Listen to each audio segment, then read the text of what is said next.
გადავშალოთ ბიბლია.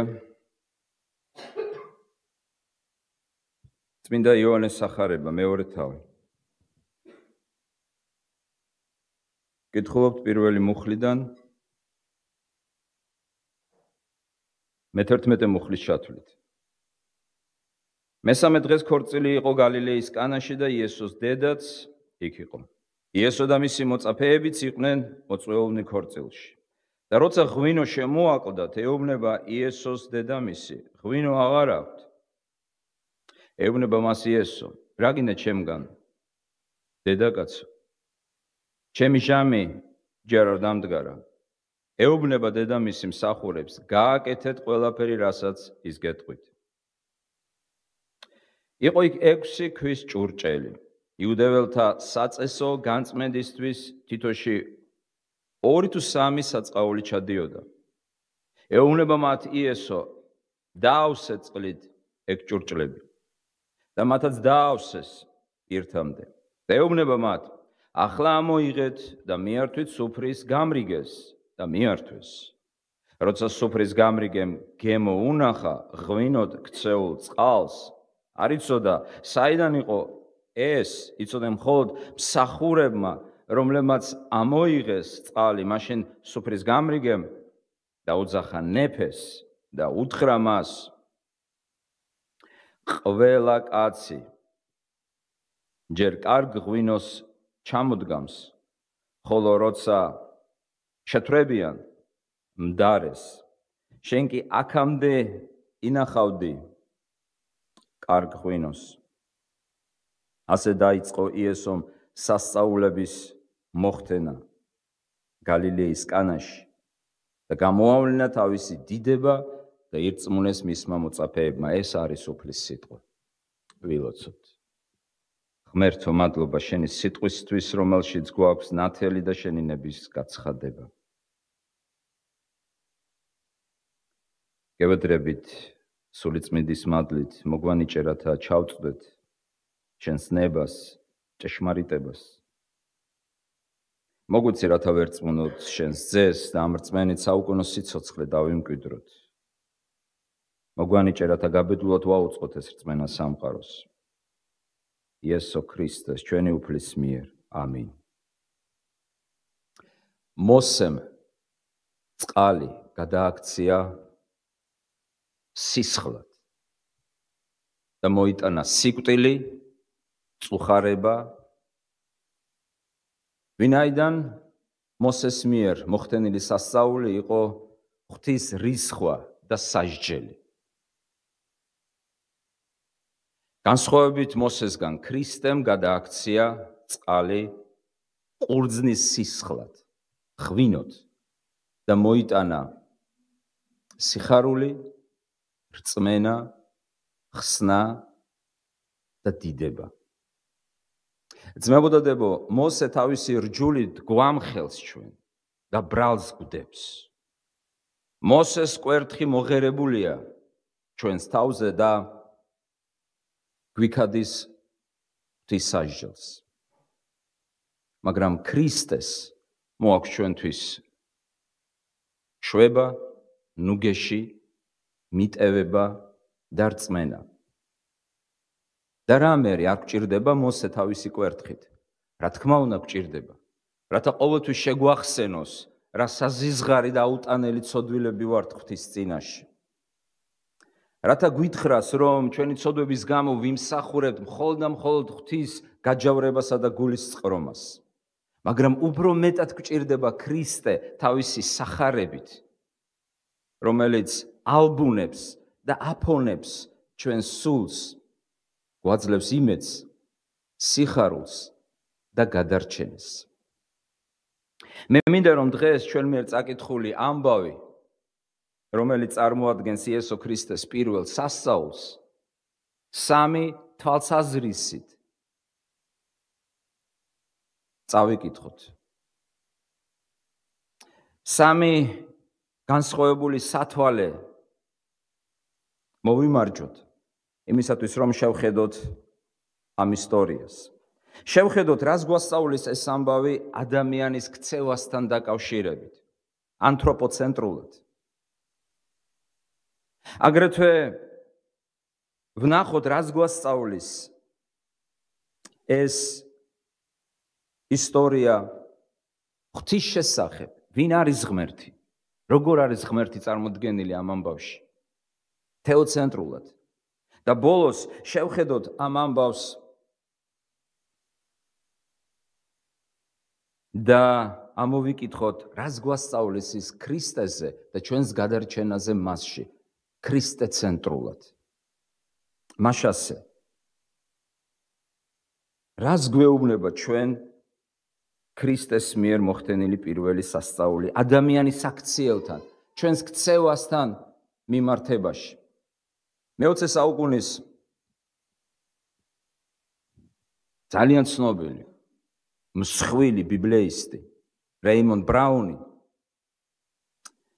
ამბობს, რომ ქრისტეს სასწაულებს ჰქონდათ პარაბოლური, ანუ ქარაგმული, ანუ იგავური მოძღვრებითი მნიშვნელობა. იესო არ აკეთებდა სასწაულს უბრალოდ სასწაულისთვის. მეტიც, ეს სასწაულები აღწერილია სახარებებში არა უბრალოდ ინფორმაციის მოცემისთვის, არამედ უბრალოდ რომ თქვა ჭკუის სასწავლებლად, გარკვეული ჭეშმარიტების გადმოსაცემად. მე მინდა თქვენი ყურადღება შევაჩერო ღვთისმშობლის ლოცვაზე. ჩვენი ტექსტის მესამე მუხში დაწერილია ღვთისმშობლის ძალიან მოკლე და კონკრეტული ლოცვა, მიმართვა თავისი ძისადმი. და როცა ღვინო შემოაკლდათ, ეუბნება იესოს დედამისი. ღვინო აღარ აქვთ, მორჩა სამსიტყვიანი თხოვნა. რას უნდა გვასწავლიდეს ჩვენ ასეთი მიმართვა და ასეთი თხოვნა ღვთისმშობლისა ქრისტეს მიმართ? განმარტებლები ბევრს ბჭობენ, რატომ შემოაკლდათ ღვინო. სხვადასხვა ახსნა განმარტება არსებობს. ზოგი ამბობს, იმიტომ რომ ყველა სტუმარმა არ მოიტანა ტრადიციის სამებრ ღვინო. იმ დროს, ქორწილის დროს სტუმრებს მოჰქონდათ სუფრისათვის საჭირო ღვინო. სხვები ამტკიცებენ, რომ ძალიან ბევრი სტუმარი მოვიდა.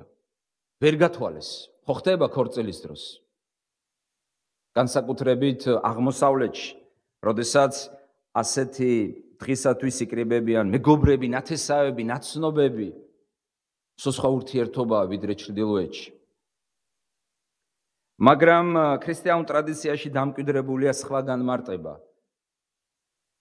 ეს ოჯახი, სადაც ქრისტე იმყოფებოდა, არ იყო შეძლებული. სავარაუდოდ იყო ხელმოკლე. ამიტომაც შემოაკლდათ ღვინო. ღვინის შემოკლება ეს იყო სკანდალი. ეს იყო სირცხვილი. ეს იყო ზეიმის ჩაშლა.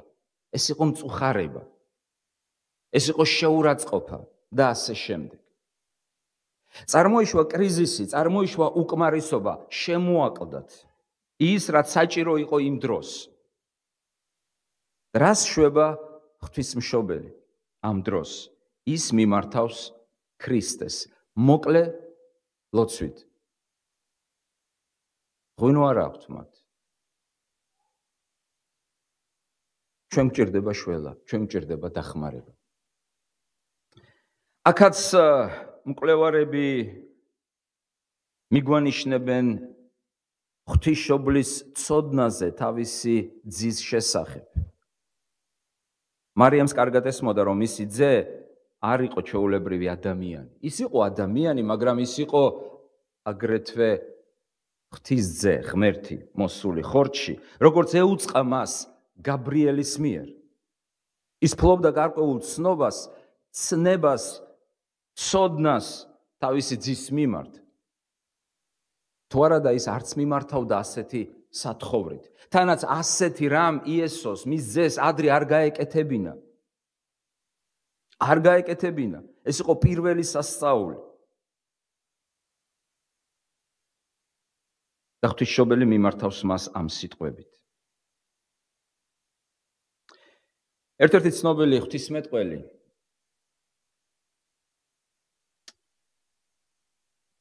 ბრიუს მილნი, შოტლანდიური წარმოშობის, კანადელი ღვთისმეტყველი, თავის კომენტარებში იოანეს სახარებაზე ამბობს, რომ ღვთისმშობლის სათხოვარი ეს არის კარგი მაგალითი შუამდგომლობითი ლოცვისა. შემდეგ ის ძალიან საგულისხმო დაკვირვებას აკეთებს და ამბობს, რომ ჩვენ ხშირად ვიყენებთ ლოცვას ღმერთის სამართავად და მიუთითებთ ჩვენი ლოცვებით ღმერთს, რა გააკეთოს და რა არ გააკეთოს. მაგრამ შეხედეთ ღვთისმშობლის ლოცვას როგორია. ის არ ეუბნება გადააქციე წყალი ღვინოთ, ასეთ რამეს ხედავთ აქ? არა. ის უბრალოდ თავის საჭიროებას ქრისტეს ფეხებთან დებს და ეუბნება, ჩვენ გვჭირდება დახმარება. როგორ დაგვეხმარები? როდის დაგვეხმარები? რანაირად დაგვეხმარები? შენ უკეთ იცი. მინნი ამბობს, რომ მარიამ ღვთისმშობლის სათხოვარში ისმინება თავმდაბლობა და მორჩილება. ლოცვა ეს არ არის ქრისტიანების ინსტრუმენტი ვაკონტროლოთ ღმერთს. ზოგს მართლა ასე წარმოუდგენია ღმერთთან ურთიერთობა. აი ახლა მე ვიტყვი ლოცვას და ჩემი ლოცვით ღმერთი ყველაფერს გააკეთებს. ვისაც დაწყევლილი იქნება, ვისაც ვაკურთხებ, კურთხეული იქნება. რასაც არ ვეტყვი, ყველაფერს გააკეთებს. და ვინ გვითხრა ჩვენ? ამ ვინ გვასწავლა, რომ ღმერთი შეიძლება ამგვარად იყოს მართული? ღმერთი ეს არ არის თოვლის ბაბუა, რომ სურვილები შეუკვეთოთ მას. და თუ არ შეგვისრულდება ეს სურვილები, გავბრაზდეთ თოვლის ბაბუას. ღმერთი ეს არის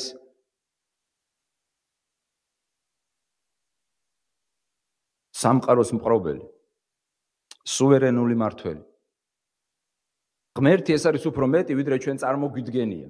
ვიდრე შეგვიძლია ვილაპარაკოთ მასზე, ვიდრე შეგვიძლია გავიფიქროთ მასზე, როგორც ნეტარი ავგუსტინი ამბობს ახსარებანში. შენზე მოლაპარაკეც კი მუნჯი არისო. ანუ რაც არ უნდა ვილაპარაკოთ ღმერთზე, თითქოს არაფერს არ ვლაპარაკობთ. იმდენად დიდია. იმდენად დიდია ის. წარმოუდგენლად დიდია. როგორ შეიძლება ჩვენ ლოცვას ასეთნაირად მოვეკიდოთ, რომ მიუთითოთ მას და ვუთხრათ ეს გააკეთე, ის გააკეთე. ღვთისმშობელი არის შესანიშნავი ნიმუში და მაგალითი ჩვენთვის, რას უნდა წარმოადგენდეს სინამდვილეში ლოცვა. მათ გაუჩნდათ პრობლემა, კრიზისი, გასაჭირი. ყველაფერი მიემართებოდა სკანდალისკენ, სირცხვილისკენ, შეიძლება ჩხუბისკენ. პრობლემა მიჩინა თავი. შეიძლება ჩვენ ცხოვრებაშიც რაღაც საკითხში გამოგვაკლდა, შემოგვაკლდა ღვინო. არ აქვს მნიშვნელობა ეს რა პრობლემაა. ჯანმრთელობა იქნება, ფინანსური პრობლემა, ფინანსური ღვინო, ურთიერთობების ღვინო თუ რაღაცა. ჩვენ ცხოვრობთ ცოდვილ სამყაროში. როგორც ესაია ეუბნება უფალს, ვაიმე ვინაიდან კაცი ვარ უწმიდური ბაგეები და აგრეთვე ცხოვრობ ადამიანებთან უწმიდური ბაგეებით. და აი ამ ყოფაში, აი ამ გარემოში ყოველთვის შეგვიძლია ვივარაუდოთ, რომ ღვინო შეიძლება შემოგვაკლდეს. რაღაცა ღვინო, რაღაც საკითხში, ცხოვრების სფეროში. ზოგს რა ღვინო აკლია და ზოგს რა. რას აკეთებს მარიამ ღვთისმშობელი? ის მიმართავს ქრისტეს, თავის ძეს. რა სიტყვებით? უფალო, გააკეთე სასწაული? არა. აი შენ თუ სასწაულს არ გააკეთებ და ასე შემდეგ. არა. თითქოს ჩვენ ვაშანტაჟებთ ღმერთს. თითქოს ჩვენ ულტიმატუმებს უყენებთ ღმერთს. თითქოს ჩვენ ვკარნახობთ ღმერთს. ღმერთო, გააკეთე ასე, თუ ასე არ გააკეთებ. არც გემსახურები, არც ეკლესიაში ვივლი და ასე შემდეგ. მაგრამ ღმერთი უფრო მეტია, ვიდრე ეს ყველა ჩემი ერთ ჩამოთვლილი სისულელი მის შესახებ. ძალიან ხშირად ჩვენ ხელს გვიშლის ღმერთთან ურთიერთობაში ჩვენი სტერეოტიპები, ანუ უკვე ჩამოყალიბებული წარმოდგენები ღმერთზე. იცით რატომ წარმოიშვება იმედგაცრუებები? იმიტომ რომ ჩვენ ყალბ იმედებს წარმოვშობთ ჩვენში. ჩვენ მგონია რომ ღმერთი ასე უნდა მოიქცეს, ან ისე უნდა მოიქცოს, ჩვენს დაკრულზე უნდა ცეკვავდეს, უხეშად რომ თქვა. და ვინ გითხრათ რომ ღმერთმა უნდა იცეკვოს საერთოდ? ჩვენ ასე ვიქცევით ხშირად მორწმუნეები. მაგრამ ღმერთი უფრო მეტია. შეხედეთ რა თავმდაბლობა, შეხედეთ რა მიძღვნა მარიამ ღვთისმშობლისა. დედაკაცთა შორის ყველაზე ნეტარი დედაკაცი ამ შემთხვევაში ჩვენი მაგალითია. მას უბრალოდ მოაქვს სათხოვარი. მოაქვს თავისი სათხოვარი. წმინდა პავლე მოციქული ფილიპელთა მიმართ წერილში გვეუბნება, აუწყეთ თქვენი სურვილები ღმერთს. აუწყეთ. იქ არ წერია დაიყოლიეთ, გააკონტროლეთ, შეუკვეთეთ, ზოგს გონია ლოცვა შეკვეთა. პასტორი შეიძლება გამოვიდეს და თქვას, აბა, დღეს რა შეკვეთებია? თითქოს რაღაცა ფოსტა. აბა რა შეკვეთა? აბა რა სათხოვარია მიღებული? არა. ეს არის ცოცხალი ურთიერთობა ღმერთთან, რომელიც აგრეთვე არის პიროვნება. მარიამმა უბრალოდ მიართვა ქრისტეს საჭიროება და უთხრა, ჩვენ გაგვიჭირდა, იმიტომ რომ შემოგვაკლდა ის რამაც შეიძლება დაანგრიოს და დაამსხვრიოს ჩვენი სიხარული. ამ წუთის სოფელში არის ძალიან ბევრი მტერი, რომელიც პარავს ჩვენს სიხარულს. მიაქცეთ ყურადღება მესამე საკითხავში, 103 ფსალმში რა იყო ნათქვამი ღვინოზე.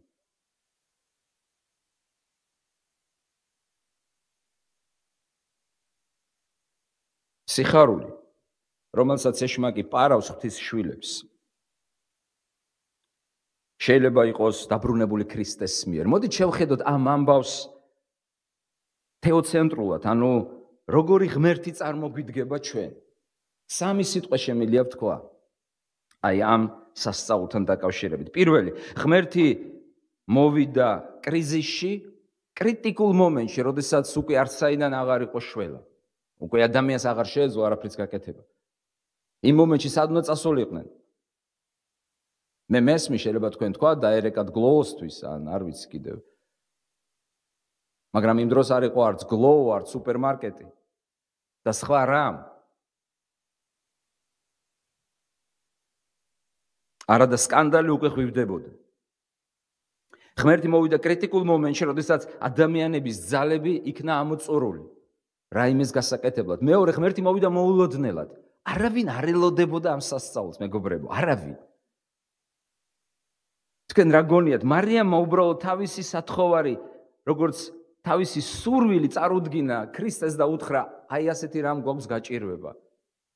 მაგრამ მოხდა წარმოუდგენელი რამ, რაც ადრე არასოდეს არ მომხდარა. ღვინო გაჩნდა წყლის სასწაულებრივი გადაქცევით.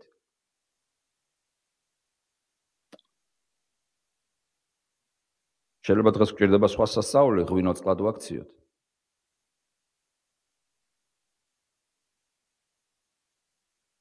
მაგრამ აი ამ ჩვენს ამბავში ჩვენ ხედავთ ღმერთს, რომელიც მოდის კრიტიკულ მომენტში, მოდის მოულოდნელად და მოდის საუკეთესო გზით. სად ჩანს საუკეთესო გზით? ღვინო, რომელიც ქრისტემ შექმნა, იყო განსხვავებული. გაუკვირდა სუფრის გამრიგეს, მან არ იცოდა საიდან გაჩნდა საერთოდ ეს ღვინო, არ იცოდა. იმიტომ რომ იყო გაცილებით უკეთესი, ვიდრე მას ოდესმე გაესინჯა. უსაყვედურა კიდევაც ნეფეს და უთხრა, ეს რას საკეთებ, ასე არ აკეთებენ. იცით, იმ დროს არ გეგონოთ რომ იყო ერთდღიანი ქორწილი. ებრაული ტრადიციის მიხედვით ქორწილი გრძელდებოდა 7 დღე, 7 დღე, 7. 7 დღე მიმდინარეობდა ზეიმი. ღმერთი მოვიდა მოულოდნელად, ღმერთი მოვიდა მაშინ, როდესაც არავის აღარ შეეძლო შველა და ღმერთი მოვიდა საოცარი გზით. გააკეთა უფრო მეტი, ვიდრე სთხოვეს, ვიდრე წარმოედგინათ. განაწმინდა პავლე მოციქული ამას არ ამბობს, რომ ღმერთი გაცილებით მეც აკეთებს, ან შეუძლია გააკეთოს, ვიდრე ჩვენ ფიქრობთ, წარმოვთქვამთ, ლოცულობთ და ასე შემდეგ.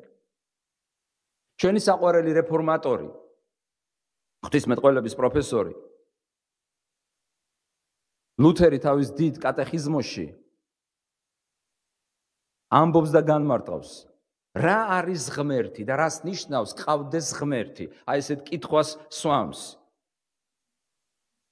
არ შეგვაშმუშნოს აი ამ სიტყვამ კატეხიზმო, კატეხიზისი. ეს არის ქრისტიანული მოძღვრების მოკლე გადმოცემა კითხვა-პასუხის სახით ბერძნული სიტყვიდან კატეხეო, რაც ნიშნავს ვასწავლი. მაშასე ყველაზე ერთ-ერთ ყველაზე ცნობილ ავტორიტეტულ სარწმუნოების ძეგლში, აი ამ კატეხიზმოში, დიდი რეფორმატორი კითხულობს, რა არის ღმერთი? რას ნიშნავს იყოლიო ღმერთი? და თავადვე სცემს პასუხს. ღმერთი არის ის, ვისგანაც შენ ელოდები სიკეთეს და ვისაც შენ მიმართავ გაჭირვების ჟამს. ყავდეს ღმერთი, ამბობს ლუთერი, ნიშნავს დაამყარო გულითადი იმედი მასზე წყალობის მისაღებად. ამიტომ ჩვენს გულში შეიძლება იყოს როგორც კერპი, ასევე ღმერთი. გააჩნია ვის მიუმართავთ, ვისგან ველოდებით ჩვენ შველას. რატომ მოდის ღმერთი კრიტიკულ მომენტში? სხვადასხვა ბიბლიაში აი ეს აზრი ლაიტმოტივივით გაზდევს თითქმის ყველა ამბავს. რატომ მოდის ღმერთი? ხო შეიძლება დასაწყისშივე არ შეიქმნეს კრიზისი და თავიდანვე ღმერთმა გამოაჩინოს თავისი ძალა, ასეც ხდება. მაგრამ როგორც ყოველთვის ღმერთი მოდის მაშინ, როდესაც ყველაფერი უკვე გამოსცადა, ძალები დახარჯულია და შველა აღარ საიდან აღარ არის. რატომ აკეთებს? მე მინდა შეგახსენოთ მსაჯულთა წიგნი, მე-7 თავი, კერძოდ მეორე მუხლი. საოცარი რამ ხდება. ისრაელიანები იტანჯებიან მტრებისგან. ცოდვების გამო ისინი გადაცემულ იქნენ ღვთის მიერ მტრებს, რომლებიც საშინლად ჩაგრავენ მას. და აი ეს არის გედეონის ეპოქა. და აი მოუხმებენ უფალს და უფალი უგზავნის მათ გედეონს, ხსნელს, მსაჯულს. გედეონი კრებს უამრავ ადამიანს. ემზადებიან ლაშქრობისთვის, ომისთვის. ომში საჭიროა იყო მრავალრიცხოვანი. რას ამბობს ღმერთი? მე-7 თავის მეორე მუხლში. ძალიან ბევრი ხალხი არ შემიძლია ამდენი ხალხით გამოვიდე თქვენთან ერთად საბრძოლველად. თითქოს უცნაური რამ არის, თითქოს ეს არ შეესაბამება ადამიანურ გზებს, საშუალებებს, წარმოდგენებს. ომისათვის საჭიროა ძალა, ომისათვის საჭიროა სიმრავლე, ღმერთი ეუბნება ძალიან ბევრი ხალხია.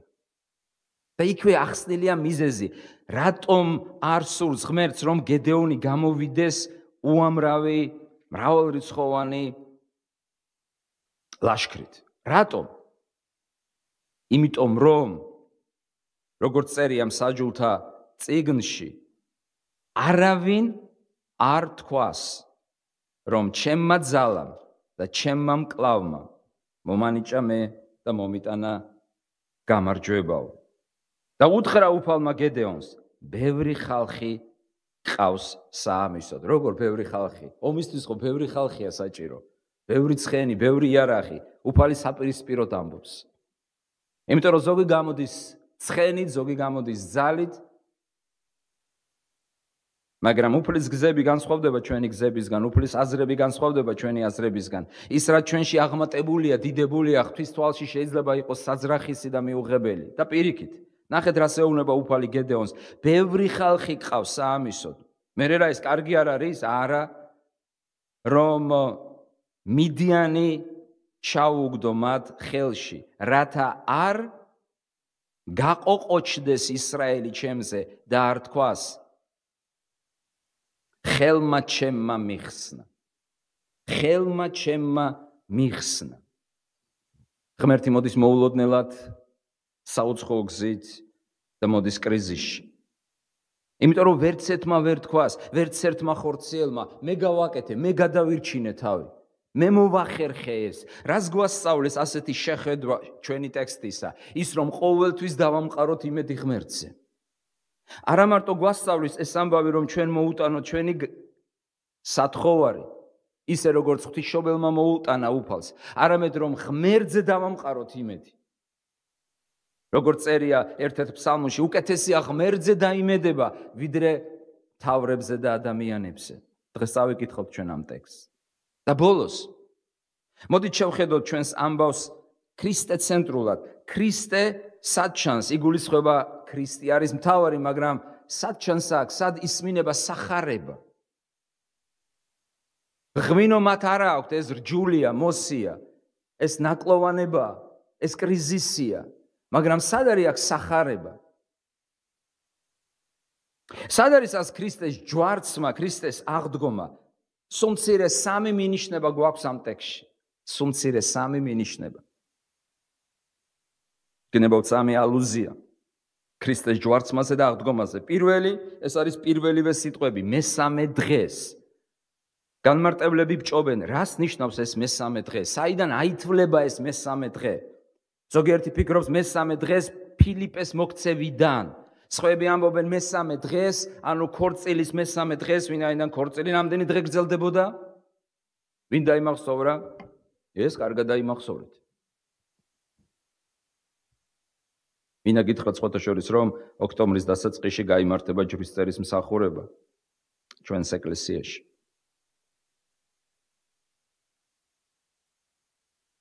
ახლა შეეშვით კითხვებს, ვინ იწერს ჯვარს, გადმოვერთოთ ტექსტზე. მესამე დღეს. რა განმარტებაც არ უნდა მოუგონოთ.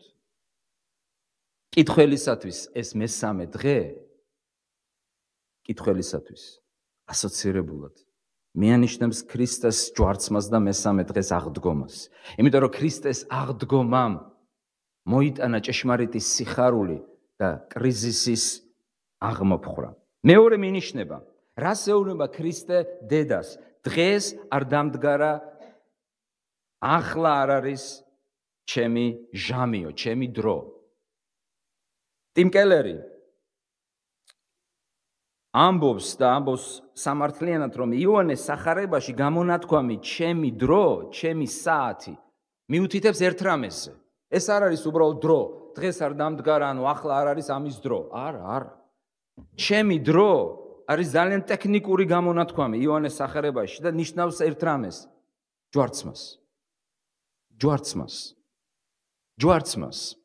ძველი ბერძნული ენის კომენტატორები, ლინგვისტები, მეცნიერები ამტკიცებენ, რომ ჰორა, ჰეჰორამუ, ასე წერია ორიგინალში. პირობითად ორიგინალში. ძველ ბერძნულ ტექსტში. ჩემი დრო. ჰეჰორამუ. აი ეს ჰორა, დრო, არ ნიშნავს უბრალოდ დროს. რაღაცა დროს, როდესაც უნდა მოხდეს რაიმე ან ჩაულებრივად მიმდინარე დროს, არამედ სპეციფიკურ, განსაზღვრულ დროს, დანიშნულ დროს. როდესაც რაღაცა ხდება, დროც არის და დროც. მაგალითად, როდესაც ჩვენ ვიყენებთ ტერმინს, ველოდებით რაღაც მოვლენას, რაღაც დღესასწაულს, მაგალითად შობას ან აღდგომას და შეგვეშლება კალენდარში თარიღი და ჯერ ამის დრო არ დადგა, გულისხმობთ კონკრეტულ დროს. ამ შემთხვევაში ეს იქნება პასექი თუ შობა. ზუსტად ასევე, როდესაც იესო ეუბნება მარიამს, ჩემი დრო არ დამდგარა, ანუ მე გოლგოთის გზას ჯერ არ შევუდექი. ეს გამონათქვამი უკვე მიუნიშნებს ამ ისტორიაში ქრისტეს ჯვარცმაზე და აღდგომაზე. და ბოლოს მესამე. ჩემთვის ეს ყველაზე უფრო მეტად ეფექტური და მნიშვნელოვანია მესამე მინიშნება, ვიდრე მესამე დღე, ვიდრე ჩემი დრო ან ჩემი ჟამი. ლუკას სახარებაში ჩვენ ვკითხულობთ, რომ იესო ქრისტემ ჯვარზე ყოფნისას იგემა ძმარი, დამჟავებული ღვინო. სიტყვა, რომელიც გამოიყენება ბერძნულ ტექსტში, ძმრის აღსანიშნავად, ნიშნავს დამჟავებულ ღვინოს. იმ დროს იყენებდნენ დამჟავებულ ღვინოს წყალთან გარეულს, წყურვილის მოსაკლავად და იესომ, როდესაც ჯვარზე წარმოთქვა მწყურიაო, მას მიაწოდეს ძმარი. რას ნიშნავს ეს? იცით ეს რას ნიშნავს? იესომ იგემა ამჟავებული ღვინო იმისათვის, რომ ჩვენ ვიგემოთ ახალი ღვთის ძალით ავსებული სასუფევლის ღვინო, გადარჩენის ღვინო. იესომ თქვა, ამიერიდან აღარ დავლებ ამიერიდან ამ ღვინოს, ამ ყურძნის ნაყოფიდან, ვიდრე არ დავლევ ახალს ცათა სასუფეველში. იესომ იგემა ამჟავებული, მწარე, იმისათვის რომ ჩვენ დღეს ვიგემოთ ნამდვილი, მარადიული. ნებისმიერი ღვინო, რაც არ უნდა კარგი იყოს, დალევ და შემდეგ მისი მოქმედება ქრება. მაგრამ არის ღვინო, რომელიც არ მზადდება დედამიწაზე, ვერ დაამზადებს ვერავინ, ვერც ერთი კაციშვილი მას. ღვინო, რომელსაც ქრისტე გვაწვდის ჩვენ. სასუფევლის ღვინო, გადარჩენის ღვინო, მაგრამ იმისათვის რომ ეს ღვინო ყოფილიყო ჩვენი, იმისათვის რომ ჩვენ ეს ღვინო გვეგემა, გაგვესინჯა, გაგისინჯავთ ეს ღვინო, ვის გაუსინჯავს ეს ღვინო? ცათა სასუფევლის ღვინო, გადარჩენის ღვინო, ზეციური სიხარულის ღვინო, ღვთის დაპირების ღვინო, კურთხევის ღვინო. იმისათვის რომ ეს ღვინო ჩვენი გამხდარიყო და ჩვენ გაგვესინჯა, იცით ქრისტეს მოუხდა ძმრის დალევა, ამჟავებული ღვინის გასინჯვა ჯვარზე, იმიტომ რომ მან იტვირთა ჩვენი სნეულებანი, იტვირთა ჩვენი ცოდვები, ის დაისაჯა ჩვენ ნაცვლად, დაიწყევლა, იმისათვის რომ ჩვენ კურთხევა მიგვეღო ჯვარზე. მაშასე დათვლილია დაახლოებით 35 სასწაული არის აღწერილი ქრისტეს მიერ სახარებებში. მან უფრო მეტი გააკეთა. საიდან ვიცით? იოანე ამბობს, ყველაფერი რომ დამეწერაო, წიგნები არ მეყოფოდაო. მაგრამ 35 სასწაული ერთ-ერთი დათვლით.